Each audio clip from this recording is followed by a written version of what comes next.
The path from cause to effect is dark and dangerous. But the weapons of econometrics are strong. Wield differences in differences when witnessing parallel trends.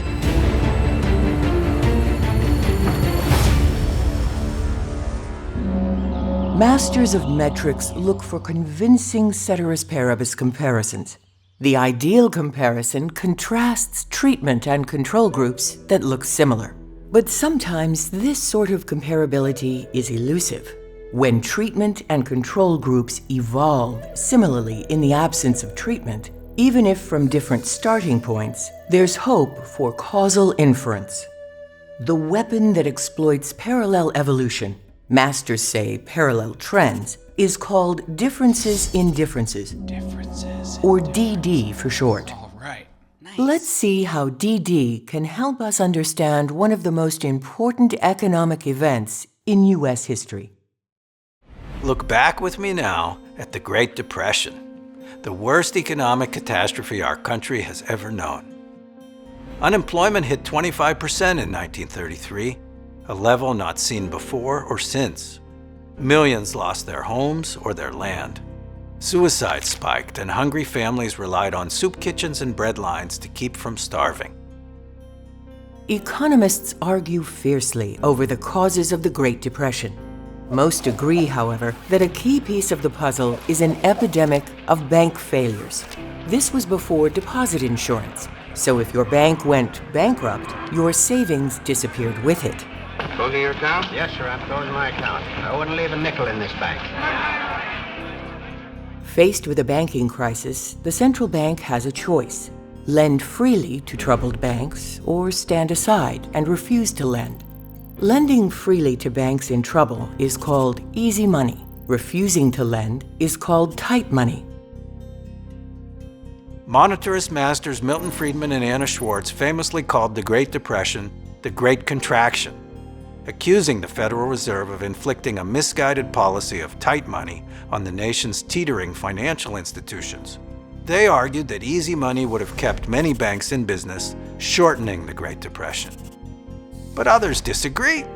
If banks are insolvent because of unwise lending decisions, then bailouts just encourage more foolishness. Economists call this problem moral hazard. The debate over bailouts and moral hazard continues today. Should financial behemoth Lehman Brothers have been allowed to fail on the eve of the Great Recession? In an ideal world, we'd answer this question by applying different Fed policies to randomly selected regions. But we can still learn a lot by using differences in differences to compare trends across areas with different monetary policies. How is that even possible? Don't the same Fed policies apply to all banks in the U.S.? Yeah. Good question. The Federal Reserve System is divided into 12 districts, each headed by a regional bank. Today, Fed policy is set at the national level, but in the 1930s, regional Feds could do pretty much as they liked. Interesting. And here's what's so awesome about that. In 1930, the Atlanta Fed, running the 6th District, followed an easy money policy, sending wheelbarrows of cash to rescue insolvent institutions. The St. Louis Fed, running the 8th District, followed a tight money policy.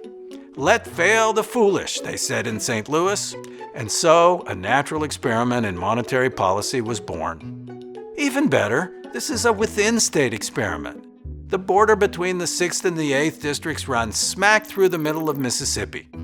So northern Mississippi had tight money while southern Mississippi had easy money, but under the same state laws and banking regulations in both. The treatment group is the District 6 part of Mississippi, which had access to easy money during the crisis. The control group is the District 8 part of Mississippi, which had tight money during the crisis. The key year in our natural experiment was 1930. Caldwell and Company, a massive financial empire in the South, came crashing down. Banking is a business built on confidence and trust. The Caldwell meltdown caused a panic that led to a widespread bank run. All at once, depositors wanted their money back, causing banks to go bankrupt and shut their doors. We'll use differences in differences to measure the effect of contrasting monetary policies in response to the Caldwell crisis. This figure plots the number of banks in Mississippi by year for the 8th and 6th districts. Let's start in 1929, a year before the Caldwell crash. There are 169 banks open in the 8th and 141 banks open in the 6th. Over the next year, we see a similar handful of banks fail in both districts. The change in the number of banks in operation is remarkably similar. That's what parallel trends look like. In November 1930, Caldwell crashes and the panic begins. Banks fail frequently in the 8th district, which had tight money. But the decline is slower in the 6th district, which had easy money.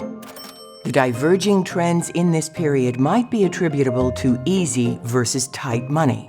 In July of 1931, the 8th district abandons tight money, so now both districts are easy. Parallel trends are restored. In a counterfactual world, where the 6th district follows a tight money policy, what might have happened? If we extrapolate the trend of the 8th district to the 6th, it would look like this. So the treatment effect of easy money is how much the 6th district deviated from the path implied by the 8th district trend. How many banks did the easy money treatment save? This table reports data for the treatment group, District 6, in the first row, and data for the control group, District 8, in the second row. The first column shows the number of banks in business before the crisis began in 1930. The second column shows 1931. This is the key period when each district had differing monetary policies during the crisis. The rightmost column reports changes within the district. District 6 lost 14 banks, while District 8 lost 33. The mathematical formula for the treatment effect is simple. We subtract the change in banks in operation in the 8th district from the change in banks in operation in the 6th. Hence the name differences in differences. Negative 14 minus negative 33 equals 19.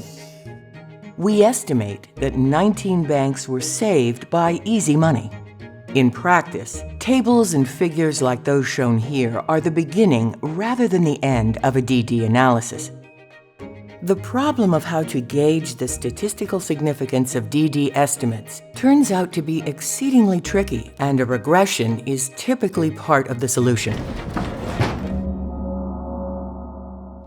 The key assumption behind a valid DD analysis is that of parallel trends. Recall the principle of ceteris paribus. Our ideal comparison would have the two districts experience an identical business environment except for one factor, easy or tight money.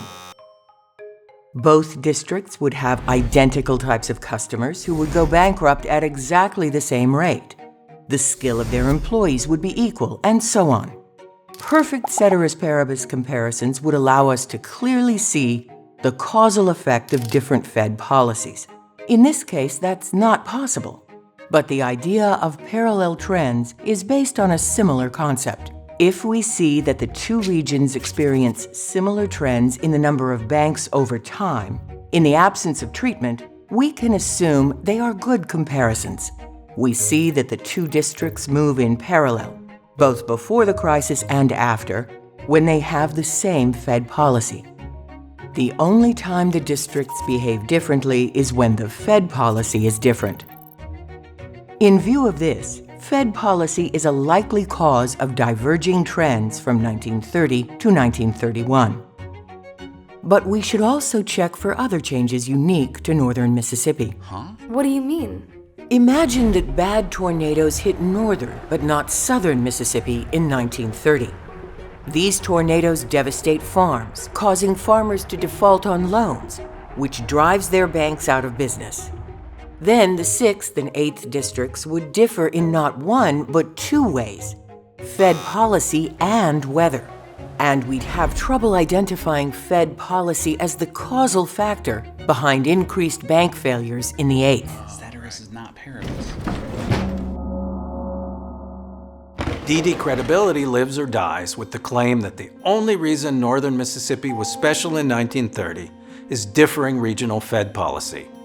We're in DD heaven with strong visual evidence of parallel trends. In general, the first step in evaluating whether to use DD is usually this type of visual confirmation of parallel trends outside of the period when we expect to see a treatment effect. The treatment in our example is easy money in the face of bank failures. Metrics masters use DD to explore effects of many policies, like the minimum legal drinking age, and environmental changes like access to clean water. In our next video, we'll see an example of how regression is used to implement a DD approach. Are you a teacher? Click to explore ways to use these videos in class. If you're a learner, make sure this video sticks by taking a few quick practice questions. Or if you're ready, click for the next video. You can also check out MRU's website for more courses, teacher resources, and more.